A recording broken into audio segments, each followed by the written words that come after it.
ಆಕಾಶವಾಣಿ ವಾರ್ತೆಗಳು ಓದುತ್ತಿರುವವರು ಹರ್ಷಿತಾ ಟಿಎಲ್. ಮುಖ್ಯಾಂಶಗಳು: ಲೋಕಸಭೆಯಲ್ಲಿ ಪ್ರಶ್ನೆ ಪತ್ರಿಕೆ ಸೋರಿಕೆ ತಿದ್ದುಪಡಿ ಮಸೂದೆ ಮೇಲೆ ಮುಂದುವರೆದ ಚರ್ಚೆ. ರಾಜ್ಯಸಭೆ ಕಲಾಪ ಮಧ್ಯಾಹ್ನ 2 ಗಂಟೆಯವರೆಗೆ ಮುಂದೂಡಿಕೆ. ಇಂದು ಅಂತಾರಾಷ್ಟ್ರೀಯ ಹುಲಿ ದಿನ. ಹುಲಿ ಸಂರಕ್ಷಣೆಯಲ್ಲಿ ಭಾರತ ಜಾಗತಿಕ ನಾಯಕ ಪ್ರಧಾನಿ ನರೇಂದ್ರ ಮೋದಿ. ಇಂದು ಗುರುಪೌರ್ಣಮಿ. ಬಿಜೆಪಿಯಿಂದ ಇಂದು ಶ್ರೀ ಗುರು ರವಿದಾಸ್ ಸಂಕಲ್ಪ ಅಭಿಯಾನಕ್ಕೆ ಚಾಲನೆ. ನೈಋತ್ಯ ಜಪಾನ್ನಲ್ಲಿ ಭೂಕಂಪ, 13 ಮಂದಿ ಸಾವು. ವಿಶ್ವ ಜೂನಿಯರ್ ಸ್ಕ್ವಾಷ್ ಚಾಂಪಿಯನ್ಶಿಪ್ ಸೆಮಿಫೈನಲ್ಸ್ ಪ್ರವೇಶಿಸಿದ ಪುರುಷ ಮತ್ತು ಮಹಿಳಾ ತಂಡಗಳು. ವಾರ್ತೆಗಳ ವಿವರ. ನೀಟ್ ಪ್ರಶ್ನೆ ಪತ್ರಿಕೆ ಸೋರಿಕೆ ಕುರಿತು ವಿದ್ಯಾರ್ಥಿಗಳ ಪ್ರತಿಭಟನೆಯ ಸಮಯದಲ್ಲಿ ಪೊಲೀಸ್ ಕ್ರಮದ ವಿರುದ್ಧ ಪ್ರತಿಪಕ್ಷಗಳು ಗದ್ದಲ ಎಬ್ಬಿಸಿದ ಹಿನ್ನೆಲೆಯಲ್ಲಿ ಸಂಸತ್ತಿನ ಉಭಯ ಸದನಗಳನ್ನು ಸ್ವಲ್ಪ ಕಾಲ ಮುಂದೂಡಲಾಗಿತ್ತು. ಲೋಕಸಭೆಯಲ್ಲಿ ಬೆಳಗ್ಗೆ ಕಲಾಪ ಪ್ರಾರಂಭಿಸಿದಾಗ ಲೋಕಸಭಾಧ್ಯಕ್ಷ ಓಂ ಬಿರ್ಲಾ ಅವರು ಗ್ಲಾಸ್ಗೋದಲ್ಲಿ ನಡೆದ 23ನೇ ಕಾಮನ್ವೆಲ್ತ್ ಕ್ರೀಡಾಕೂಟದಲ್ಲಿ ಬೆಳ್ಳಿ ಪದಕಗಳನ್ನು ಗೆದ್ದ ವೇಟ್ ಲಿಫ್ಟರ್ ಅರ್ಜಿಂದರ್ ಕೌರ್ ಮತ್ತು ಕ್ರೀಡಾಪಟು ಗುಲ್ವೀರ್ ಸಿಂಗ್ ಅವರನ್ನು ಅಭಿನಂದಿಸಿದರು. ರಾಷ್ಟ್ರದ ಹೆಮ್ಮೆಯನ್ನು ಹೆಚ್ಚಿಸಿದ್ದಕ್ಕಾಗಿ ಎಲ್ಲ ಆಟಗಾರರು ಮತ್ತು ಅವರ ತರಬೇತುದಾರರ ಪರಿಶ್ರಮವನ್ನು ಶ್ಲಾಘಿಸಿದರು. ಸ್ಪೀಕರ್ ಅವರ ಪ್ರಶ್ನೋತ್ತರ ಕಲಾಪವನ್ನು ಕೈಗೆತ್ತಿಕೊಳ್ಳಲು ಮುಂದಾದಾಗ ವಿದ್ಯಾರ್ಥಿಗಳ ಪ್ರತಿಭಟನೆಯ ಸಮಯದಲ್ಲಿ ಪೊಲೀಸರು ಬಲ ಪ್ರಯೋಗಿಸಿದ್ದಾರೆ ಎಂದು ಆರೋಪಿಸಿ ವಿರೋಧ ಪಕ್ಷದ ಸದಸ್ಯರು ಘೋಷಣೆಗಳನ್ನು ಕೂಗಲು ಪ್ರಾರಂಭಿಸಿದರು. ಆಗ ಪ್ರಶ್ನೋತ್ತರ ಕಲಾಪ ಸದಸ್ಯರಿಗೆ ಸೇರಿತು. ಸರ್ಕಾರದಿಂದ ಉತ್ತರವನ್ನು ಪಡೆಯುವುದು ಸದಸ್ಯರಿಗೆ ಅತ್ಯಂತ ಮುಖ್ಯವಾದ ಕೆಲಸ. ಕೆಲವು ವಿರೋಧ ಪಕ್ಷದ ಸದಸ್ಯರು ಉದ್ದೇಶಪೂರ್ವಕವಾಗಿ ಪ್ರಶ್ನೋತ್ತರ ಕಲಾಪಕ್ಕೆ ಅಡ್ಡಿಪಡಿಸುತ್ತಿದ್ದಾರೆ. ಇದು ಸೂಕ್ತವಲ್ಲ. ಯೋಜಿತ ರೀತಿಯಲ್ಲಿ ಸದನ ಕಲಾಪಕ್ಕೆ ಅಡ್ಡಿಪಡಿಸುವುದು ಸಂಸದೀಯ ಸಂಪ್ರದಾಯಗಳಿಗೆ ಅನುಗುಣವಾಗಿಲ್ಲ ಎಂದು ಅವರು ಹೇಳಿದರು. ಲೋಕಸಭೆ ಕಲಾಪವನ್ನು ಮಧ್ಯಾಹ್ನ 12 ಗಂಟೆವರೆಗೆ ಮುಂದೂಡಲಾಗಿತ್ತು. ನಂತರ ಮತ್ತೆ ಸದನ ಸಮಾವೇಶಗೊಂಡಿದ್ದು ಪ್ರಶ್ನೆ ಪತ್ರಿಕೆ ಸೋರಿಕೆ ಸಂಬಂಧಿಸಿದ ತಿದ್ದುಪಡಿ ಮಸೂದೆ ಬಗ್ಗೆ ಚರ್ಚೆ ಮುಂದುವರೆದಿದೆ. ಮತ್ತೊಂದೆಡೆ ರಾಜ್ಯಸಭೆಯಲ್ಲೂ ಭಾರೀ ಗದ್ದಲ ಕೋಲಾಹಲ ಉಂಟಾಯಿತು. ವಿದ್ಯಾರ್ಥಿಗಳ ಮೇಲಿನ ಕ್ರಮವನ್ನು ವಿಪಕ್ಷ ಸದಸ್ಯರು ವಿರೋಧಿಸಿದರು. ಸದನವನ್ನು ನಡೆಸಲು ಸಾಧ್ಯವಾಗದ ಪರಿಸ್ಥಿತಿ ಹಿನ್ನೆಲೆಯಲ್ಲಿ ಕಲಾಪವನ್ನು 12 ಗಂಟೆವರೆಗೆ ಮುಂದೂಡಲಾಯಿತು. ನಂತರ ಸದನ ಸೇರಿದ ಗದ್ದಲ ಮುಂದುವರಿಯಿತು. ಆಗ ಕಲಾಪವನ್ನು ಮಧ್ಯಾಹ್ನ 2 ಗಂಟೆಯವರೆಗೆ ಮುಂದೂಡಲಾಯಿತು. ಹುಲಿ ಸಂರಕ್ಷಣೆ, ನೈಸರ್ಗಿಕ ಆವಾಸ ಸ್ಥಾನಗಳ ರಕ್ಷಣೆ ಹಾಗೂ ಕಾಡುಹುಲಿಗಳ ಸಂಖ್ಯೆ ಕುಸಿತದ ಬಗ್ಗೆ ಜಾಗೃತಿ ಮೂಡಿಸುವ ಉದ್ದೇಶದಿಂದ ಅಂತಾರಾಷ್ಟ್ರೀಯ ಹುಲಿ ದಿನವನ್ನು ಇಂದು ವಿಶ್ವಾದ್ಯಂತ ಆಚರಿಸಲಾಗುತ್ತಿದೆ. 2010ರ ನವೆಂಬರ್ನಲ್ಲಿ ರಷ್ಯಾದ ಸೇಂಟ್ ಪೀಟರ್ಸ್ಬರ್ಗ್ನಲ್ಲಿ ನಡೆದ ಹುಲಿ ಶೃಂಗಸಭೆಯಲ್ಲಿ ಈ ದಿನವನ್ನು ಘೋಷಿಸಲಾಯಿತು. ಭಾರತ ಸೇರಿದಂತೆ ಹುಲಿಗಳ ಆವಾಸ ಹೊಂದಿರುವ 13 ದೇಶಗಳ ನಾಯಕರು 2022ರ ವೇಳೆಗೆ ವಿಶ್ವದ ಕಾಡುಹುಲಿಗಳ ಸಂಖ್ಯೆಯನ್ನು ದ್ವಿಗುಣಗೊಳಿಸುವ ಮಹತ್ವಾಕಾಂಕ್ಷೆಯ TX2 ಗುರಿಯನ್ನು ಅಳವಡಿಸಿಕೊಂಡಿದ್ದರು. 2010ರಲ್ಲಿ ವಿಶ್ವದಲ್ಲಿ ಕೇವಲ 3,200 ಕಾಡು ಹುಲಿಗಳು ಮಾತ್ರ ಉಳಿದಿವೆ ಎಂದು ಅಂದಾಜಿಸಲಾಗಿತ್ತು. ಇತ್ತೀಚಿನ ಜಾಗತಿಕ ಅಂದಾಜಿನ ಪ್ರಕಾರ ವಿಶ್ವದಲ್ಲಿ ಸುಮಾರು 5,711 ಕಾಡು ಹುಲಿಗಳಿದ್ದು, ಇದು ಸುಮಾರು 78% ಹೆಚ್ಚಳವಾಗಿದೆ. ವೈಜ್ಞಾನಿಕ ಆಧಾರಿತ ನೀತಿಗಳು ಹಾಗೂ ಬಲಿಷ್ಠ ಸಾಂಸ್ಥಿಕ ವ್ಯವಸ್ಥೆಯ ಮೂಲಕ ಭಾರತ ಹುಲಿ ಸಂರಕ್ಷಣೆಯಲ್ಲಿ ಜಾಗತಿಕ ನಾಯಕನಾಗಿ ಹೊರಹೊಮ್ಮಿದೆ. ಪ್ರಸ್ತುತ ವಿಶ್ವದ ಸುಮಾರು 70% ಕಾಡು ಹುಲಿಗಳಿಗೆ ಭಾರತವೇ ನೆಲೆಯಾಗಿದೆ. ಪ್ರಕೃತಿಯೊಂದಿಗೆ ಸಾಮರಸ್ಯದಿಂದ ಬದುಕುವ ಭಾರತದ ಶತಮಾನಗಳ ಪರಂಪರೆ ಹಾಗೂ ಜನರ ಸಾಮೂಹಿಕ ಸಂಕಲ್ಪವೇ ದೇಶದ ಹುಲಿ ಸಂರಕ್ಷಣಾ ಪ್ರಯತ್ನಗಳಿಗೆ ಪ್ರೇರಣೆಯಾಗಿದೆ ಎಂದು ಪ್ರಧಾನಿ ಹೇಳಿದ್ದಾರೆ. ಭಾರತ ಹುಲಿ ಸಂರಕ್ಷಣೆಯಲ್ಲಿ ಗಮನಾರ್ಹ ಯಶಸ್ಸು ಸಾಧಿಸಿದೆ. ಭಾರತ ಹುಲಿ ಸಂರಕ್ಷಣೆಯಲ್ಲಿ ಜಾಗತಿಕ ನಾಯಕನಾಗಿ ಉಳಿದಿದೆ ಎಂದು ಕೇಂದ್ರ ಅರಣ್ಯ ಮತ್ತು ಪರಿಸರ ಸಚಿವ ಭೂಪೇಂದರ್ ಯಾದವ್ ಹೇಳಿದ್ದಾರೆ. ದೇಶದ ಕಾಡುಗಳೊಂದಿಗೆ ನಿಕಟ ಸಂಬಂಧ ಹೊಂದಿರುವ ಅರಣ್ಯ ಅವಲಂಬಿತ ಸಮುದಾಯಗಳನ್ನು ಬೆಂಬಲಿಸುವಾಗ ಹುಲಿಗಳು ಮತ್ತು ಅವುಗಳ ಪರಿಸರ ವ್ಯವಸ್ಥೆಗಳನ್ನು ರಕ್ಷಿಸಲು ಸರ್ಕಾರ ಬದ್ಧವಾಗಿದೆ ಎಂದು ಭೂಪೇಂದ್ರ ಯಾದವ್ ಹೇಳಿದ್ದಾರೆ. ಗುರುಪೌರ್ಣಮಿ, ವ್ಯಾಸ ಪೌರ್ಣಮಿ ಎಂದು ಕರೆಯಲ್ಪಡುವ ಈ ಹಬ್ಬವನ್ನು ಇಂದು ದೇಶಾದ್ಯಂತ ಭಕ್ತಿ ಭಾವದಿಂದ ಆಚರಿಸಲಾಗುತ್ತಿದೆ. ಈ ದಿನವನ್ನು ಆಧ್ಯಾತ್ಮಿಕ ಹಾಗೂ ಶೈಕ್ಷಣಿಕ ಗುರುಗಳಿಗೆ ಸಮರ್ಪಿಸಲಾಗಿದ್ದು, ತಮ್ಮ ಜ್ಞಾನ, ಮಾರ್ಗದರ್ಶನ ಮತ್ತು ಆಶೀರ್ವಾದಗಳಿಂದ ಜೀವನ ರೂಪಿಸಿದ ಗುರುಗಳನ್ನು ಸ್ಮರಿಸಿ ಕೃತಜ್ಞತೆ ಸಲ್ಲಿಸಲಾಗುತ್ತಿದೆ.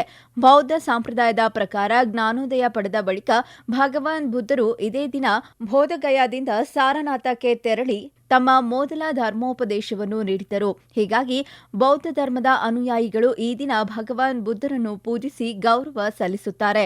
ಗುರು ಪೌರ್ಣಮಿಯ ಪ್ರಯುಕ್ತ ರಾಷ್ಟ್ರಪತಿ ದ್ರೌಪದಿ ಮುರ್ಮು, ಉಪರಾಷ್ಟ್ರಪತಿ ಸಿಪಿ ರಾಧಾಕೃಷ್ಣನ್, ಪ್ರಧಾನಿ ನರೇಂದ್ರ ಮೋದಿ, ಲೋಕಸಭಾಧ್ಯಕ್ಷ ಓಂ ಬಿರ್ಲಾ, ಕೇಂದ್ರ ಗೃಹ ಸಚಿವ ಅಮಿತ್ ಶಾ ಸೇರಿದಂತೆ ಹಲವು ಗಣ್ಯರು ದೇಶದ ಜನತೆಗೆ ಸಾಮಾಜಿಕ ಮಾಧ್ಯಮದಲ್ಲಿ ಶುಭಾಶಯ ಕೋರಿದ್ದಾರೆ.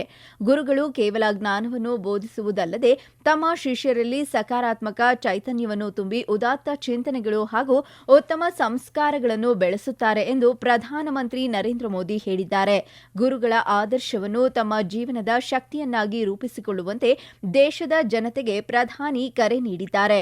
ಭಾರತೀಯ ಸಂಸ್ಕೃತಿಯಲ್ಲಿ ಗುರುಗಳಿಗೆ ಅತ್ಯುನ್ನತ ಸ್ಥಾನವಿದ್ದು, ಅವರು ಜ್ಞಾನದ ಅಮೃತವನ್ನು ನೀಡಿ ಶಿಷ್ಯರ ಜೀವನವನ್ನು ಸಮೃದ್ಧಗೊಳಿಸುತ್ತಾರೆ ಎಂದು ಕೇಂದ್ರ ಗೃಹ ಸಚಿವ ಅಮಿತ್ ಶಾ ಹೇಳಿದ್ದಾರೆ. ಸಂತ ಶಿರೋಮಣಿ ಗುರು ರವಿದಾಸ್ ಮಹಾರಾಜರ 650ನೇ ಜನ್ಮ ವರ್ಷಾಚರಣೆಯನ್ನು ಗುರುತಿಸಲು ಗುರುಪೌರ್ಣಮಿಯ ಜೊತೆಯಲ್ಲಿ ಇಂದು ರಾಷ್ಟ್ರವ್ಯಾಪಿ ಶ್ರೀ ಗುರು ರವಿದಾಸ್ ಮಹಾರಾಜ್ ಸಂಕಲ್ಪ ಅಭಿಯಾನವನ್ನು ಬಿಜೆಪಿ ಪ್ರಾರಂಭಿಸಲಿದೆ. ಈ ಅಭಿಯಾನವನ್ನು ಇಂದು ವಾರಣಾಸಿಯ ಸೀರ್ ಗೋವರ್ಧನಪುರದಲ್ಲಿರುವ ಸಂತ ರವಿದಾಸ್ ಅವರ ಜನ್ಮಸ್ಥಳದಲ್ಲಿ ಉದ್ಘಾಟಿಸಲಾಗುತ್ತಿದೆ. ಮುಖ್ಯಮಂತ್ರಿ ಯೋಗಿ ಆದಿತ್ಯನಾಥ್ ಅವರು ಇಂದು ಸಂಜೆ ಸಂತ ರವಿದಾಸ್ ಅವರ ಜನ್ಮಸ್ಥಳಕ್ಕೆ ಭೇಟಿ ನೀಡಿ ನಮನ ಸಲ್ಲಿಸಿದ್ದಾರೆ. ಸುಮಾರು 25,000 ಮಂದಿ ಈ ಸಂಕಲ್ಪ ಸಭೆಯಲ್ಲಿ ಪಾಲ್ಗೊಳ್ಳುತ್ತಿದ್ದಾರೆ. ಈ ಕಾರ್ಯಕ್ರಮಗಳ ಸರಣಿಯು ಬರುವ ವರ್ಷದ ಫೆಬ್ರವರಿ 20ರವರೆಗೆ ಮುಂದುವರಿಯಲಿದೆ. ಈ ವಾರ್ತೆಗಳನ್ನು ಆಕಾಶವಾಣಿಯಿಂದ ಕೇಳುತ್ತಿದ್ದೀರಿ. ನಮ್ಮ ಎಲ್ಲಾ ರಾಷ್ಟ್ರೀಯ ವಾರ್ತೆಗಳು ಹಾಗೂ ಪ್ರದೇಶ ಸಮಾಚಾರ ಈಗ ಆಕಾಶವಾಣಿ ನ್ಯೂಸ್ ಕನ್ನಡ ಯೂಟ್ಯೂಬ್ ಚಾನೆಲ್ನಲ್ಲಿ ಲಭ್ಯ. ನಮ್ಮ ಎಕ್ಸ್ ಖಾತೆ ಮತ್ತು ಇನ್ಸ್ಟಾಗ್ರಾಂ ಖಾತೆ ಆಕಾಶವಾಣಿ ನ್ಯೂಸ್ ಕನ್ನಡ. ಹೆಚ್ಚಿನ ಮಾಹಿತಿಗಾಗಿ ನಮ್ಮ ಫೇಸ್ಬುಕ್ ಖಾತೆ AIR ಕನ್ನಡ ನ್ಯೂಸ್ ಅನುಸರಿಸಿ. ಮಾಹಿತಿಯ ಹೂರಣ ವಾರದ ಕಾರ್ಯಕ್ರಮ ಪ್ರಚಲಿತ ವಿದ್ಯಮಾನ ಪ್ರತಿ ಬುಧವಾರ 9:15ಕ್ಕೆ.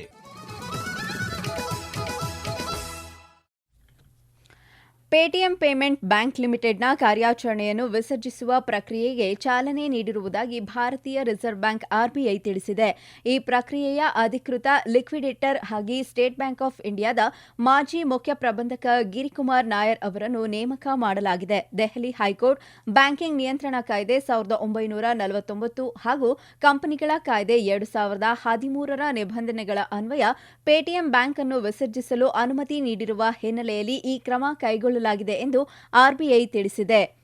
ಗ್ಲಾಸ್ಗೋ ಕಾಮನ್ವೆಲ್ತ್ ಕ್ರೀಡಾಕೂಟದ ಪುರುಷರ 10,000 ಮೀಟರ್ ಓಟದಲ್ಲಿ ಬೆಳ್ಳಿ ಪದಕ ಗೆದ್ದ ಗುಲ್ವೀರ್ ಸಿಂಗ್ ಅವರನ್ನು ರಾಷ್ಟ್ರಪತಿ ದ್ರೌಪದಿ ಮುರ್ಮು ಅಭಿನಂದಿಸಿದ್ದಾರೆ.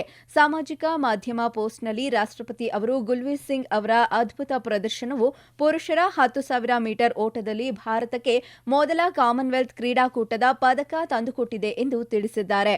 ಅವರ ಸಾಧನೆಯ ಬಗ್ಗೆ ದೇಶ ಹೆಮ್ಮೆ ಪಡುತ್ತದೆ ಮತ್ತು ಭವಿಷ್ಯದಲ್ಲಿ ಅವರಿಗೆ ಇನ್ನೂ ಅನೇಕ ಪ್ರಶಸ್ತಿಗಳು ಸಿಗಲಿ ಎಂದು ಹಾರೈಸಿದ್ದಾರೆ. ಉಕ್ರೇನ್ನ ಕೈವ್ನಲ್ಲಿರುವ ಭಾರತೀಯ ರಾಯಭಾರ ಕಚೇರಿಯು ಭಾರತೀಯ ನಾವಿಕರಿರುವ MV ಅಮೀರ್ 1 ಹಡಗಿನ ಪರಿಸ್ಥಿತಿಗೆ ಅತ್ಯುನ್ನತ ಆದ್ಯತೆ ನೀಡಲಾಗಿದೆ ಎಂದು ತಿಳಿಸಿದೆ. ಈ ಕುರಿತು ಸಾಮಾಜಿಕ ಮಾಧ್ಯಮದಲ್ಲಿ ಮಾಹಿತಿ ಹಂಚಿಕೊಂಡಿರುವ ರಾಯಭಾರ ಕಚೇರಿ, ಹಡಗಿನಲ್ಲಿರುವ ಎಲ್ಲಾ ಭಾರತೀಯರ ಸುರಕ್ಷತೆ ಮತ್ತು ಭದ್ರತೆಯನ್ನು ಖಚಿತಪಡಿಸಿಕೊಳ್ಳಲು ಸಂಬಂಧಪಟ್ಟ ಎಲ್ಲಾ ಅಧಿಕಾರಿಗಳೊಂದಿಗೆ ನಿರಂತರ ಸಂಪರ್ಕಿಸುವುದಾಗಿ ತಿಳಿಸಿದೆ. ನೈಋತ್ಯ ಜಪಾನ್ನ ಕುಮಟೋದಲ್ಲಿ ನಿನ್ನೆ ಸಂಭವಿಸಿದ ಪ್ರಬಲ ಭೂಕಂಪದಲ್ಲಿ 13 ಜನ ಸಾವನ್ನಪ್ಪಿದ್ದಾರೆ. ವಿದ್ಯುತ್ ಕಡಿತ ಹಾನಿಗೊಳಗಾದ ಸಂಚಾರಿ ವ್ಯವಸ್ಥೆ ಅಸ್ತವ್ಯಸ್ತವಾಗಿದೆ.